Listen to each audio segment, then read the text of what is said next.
देख रहे हैं मनी गुरु। मैं हूं स्वाति रायना। परिवार की सुरक्षा सबसे पहले होती है।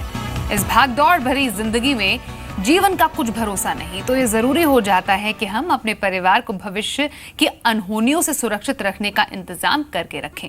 हमारे पास कई सवाल आते हैं। लोग पूछते हैं कि ऐसा क्या प्लान ले, ऐसा क्या प्लान करें कि कम से कम लागत में हमारे परिवार की अच्छी सुरक्षा तो हो जाए। और कुछ ऐसे ही अहम सवालों का हमने अपने शो में आज हमने उसे शामिल भी किया है, जिनके जवाब देने के लिए आज हमारे साथ मौजूद हैं Deepak Yohannan, founder and CEO MyInsuranceClub.com। Deepak, आपका बहुत स्वागत है मनी गुरु में। कैसे हैं आप?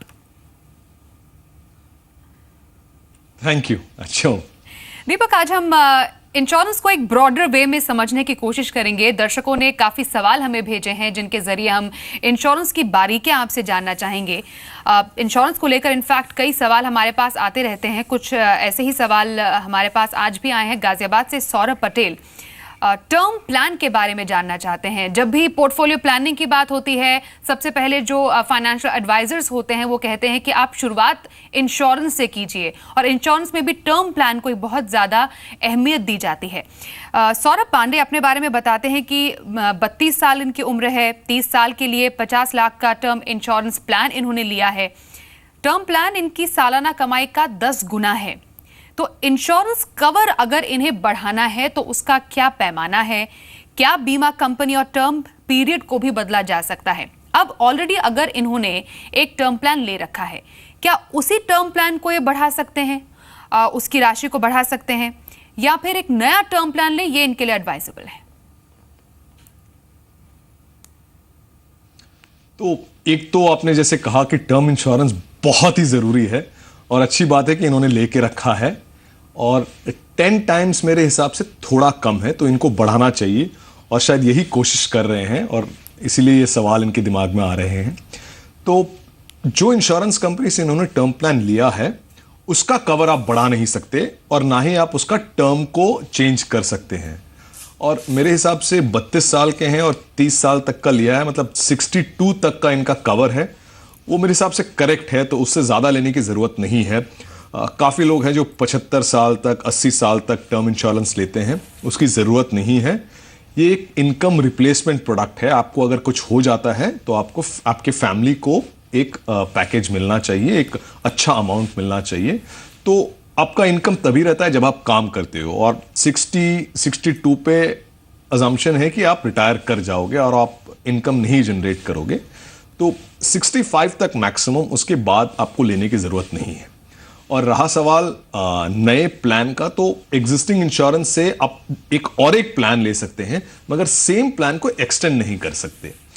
और जो आज आपका एज है उसके हिसाब से आपको प्रीमियम्स दिए जाएंगे, वो थोड़े ज़्यादा रहेंगे, क्योंकि पहले जब आपने प्लान लिया था तो आपका एज कम था, तो आपको बहुत ही कम प्रीमियम मिला होगा। अब आप जब नया प्लान देखेंगे, और हो सकता है कि 10 साल बाद आपका इनकम और बढ़ जाए, तब आपको एक दूसरा प्लान फिर से लेना चाहिए। उस हिसाब से आपको प्लानिंग करना चाहिए। तो एक नया प्लान लीजिए और अपना कवर एक्सटेंड करिए। जी, इनफैक्ट आपने बहुत वैलिड पॉइंट कहा कि अब हो सकता है कि आपको एक नए प्लान की जरूरत पड़े, आपकी इनकम बढ़ जाए, उसके मुताबिक अपना प्लान ले।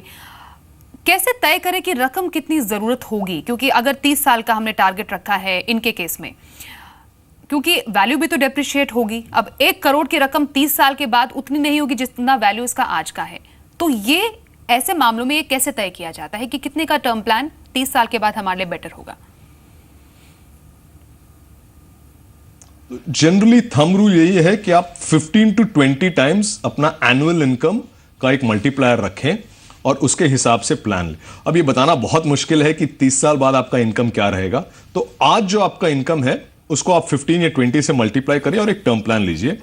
5-7 साल बाद आपको जब इनकम शायद काफ़ी बढ़ जाए, तब आप देखिए कि ये 15-20 मल्टीप्लायर दोबारा अप्लाई करें, और अगर आपको लगे जो गैप है उसके लिए एक नया प्लान ले, तो आप ये 50 साल तक आप ये काम कर सकते हैं। और उसके बाद 10 साल में मुझे नहीं लगता बहुत ही ज़्यादा चेंज होगा, और अगर चेंज अपवर्ड्स है तो एनीवे आप सेविंग्स काफ़ी कर सकते हैं।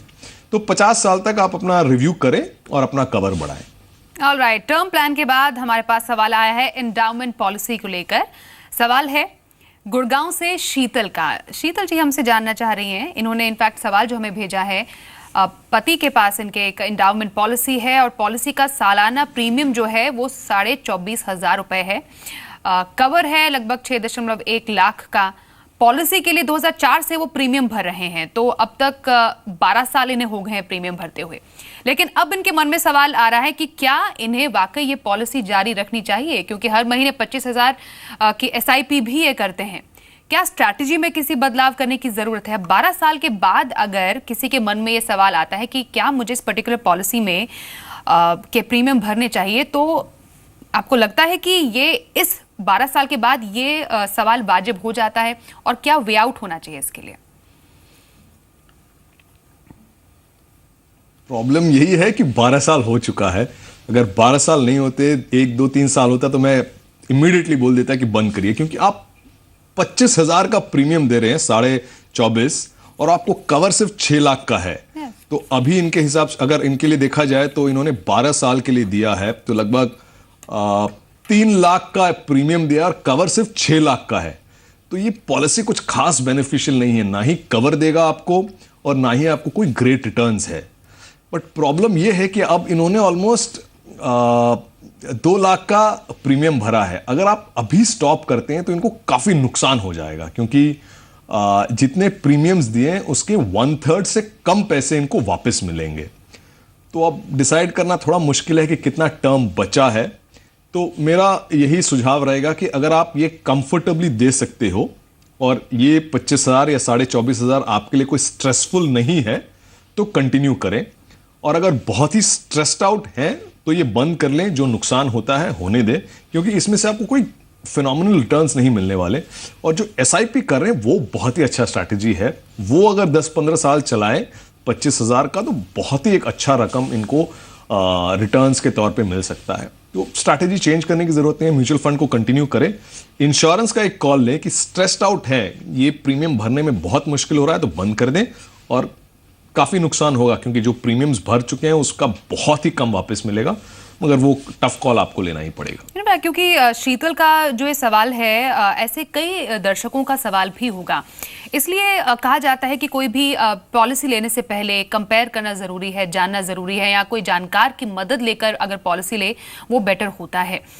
अब ऐसा केस किसी के साथ ना हो, किसी ने अभी पॉलिसी ली है या अभी लेने जा रहे हैं, तो किन बातों का ध्यान रखने की जरूरत पड़ती है? क्या पॉलिसी लेते टाइम कुछ एक समय भी मिलता है किसी को कि हाँ फाइन, मेरे पास इतना टाइम है, मुझे पता होना चाहिए कि ये पॉलिसी मेरे लिए बेटर है कि नहीं है, और कितने टाइम के बाद वो ये जान पहचान के उस पॉलिसी को सरेंडर भी कर सकते हैं?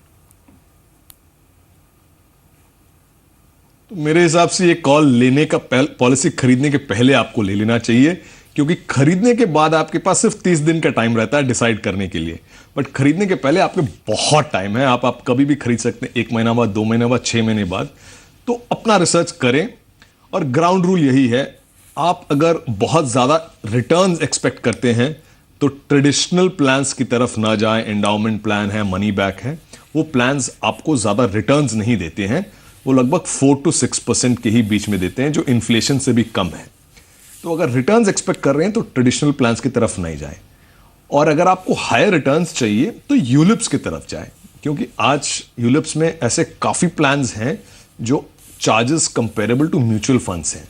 तो आपको कवर भी थोड़ा मिलेगा और चांसेस ऑफ ग्रोथ भी काफी है, और काफी फ्लेक्सिबल भी है। आप अगर 5 साल के बाद अगर बंद करना चाहे तो आराम से कर सकते हैं, उसको बहुत ही कम लॉस होगा आपको। ट्रेडिशनल प्लान्स ले रहे हैं तो एंड तक आपको चलाना है। आप एंड से 1 साल पहले भी अगर बंद करोगे तो बहुत नुकसान होगा।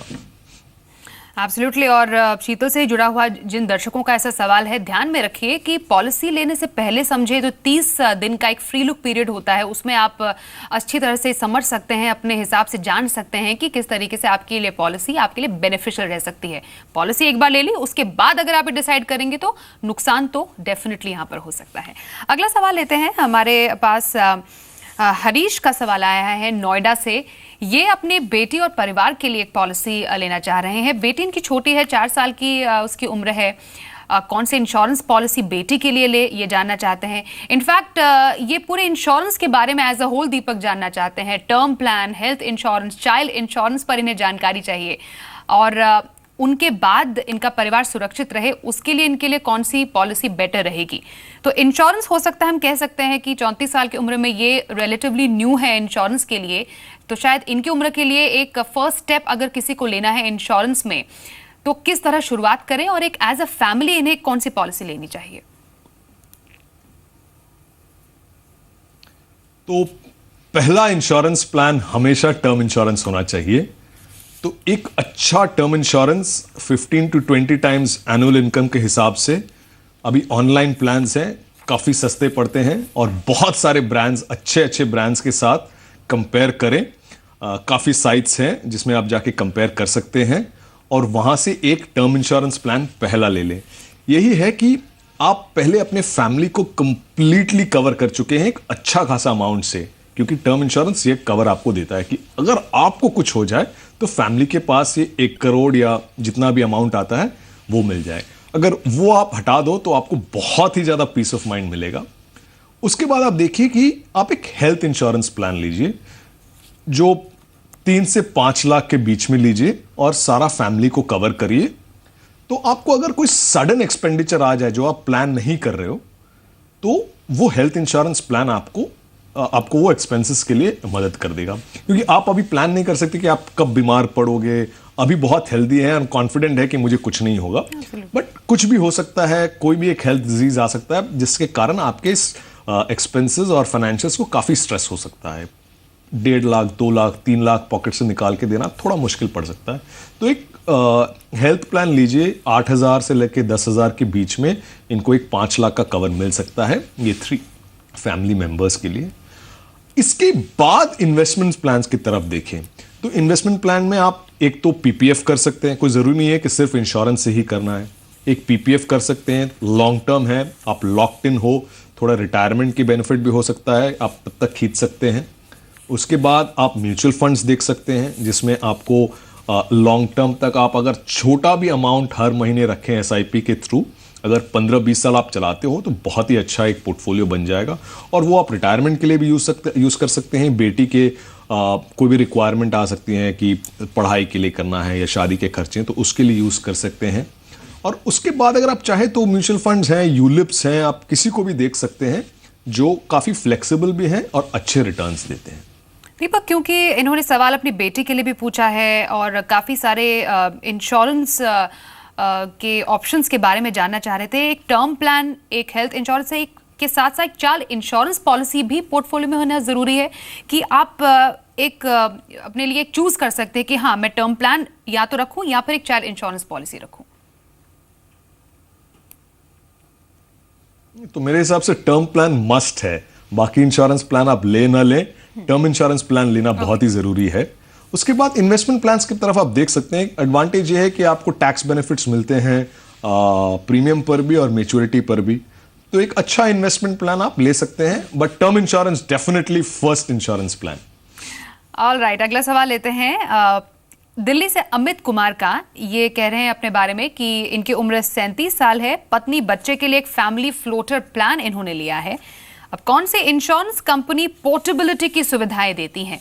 अब सबसे पहले दीपक, हम आपसे एक्चुअली हेल्थ इंश्योरेंस पोर्टेबिलिटी के बारे में जानना चाहते हैं कि ये जो एक सुविधा है वो कितनी ज़्यादा इलैबोरेट है और कितना ज़्यादा ये बेनिफिट देती है। तो पोर्टेबिलिटी एक बहुत ही अच्छा फीचर है, जैसे आप अपना मोबाइल नंबर एक कंपनी से दूसरे नंबर में पोर्ट कर सकते हो, उसी तरह आप हेल्थ इंश्योरेंस में एक हेल्थ इंश्योरेंस प्रोवाइडर से दूसरे हेल्थ इंश्योरेंस प्रोवाइडर तक में आप शिफ्ट कर सकते हो।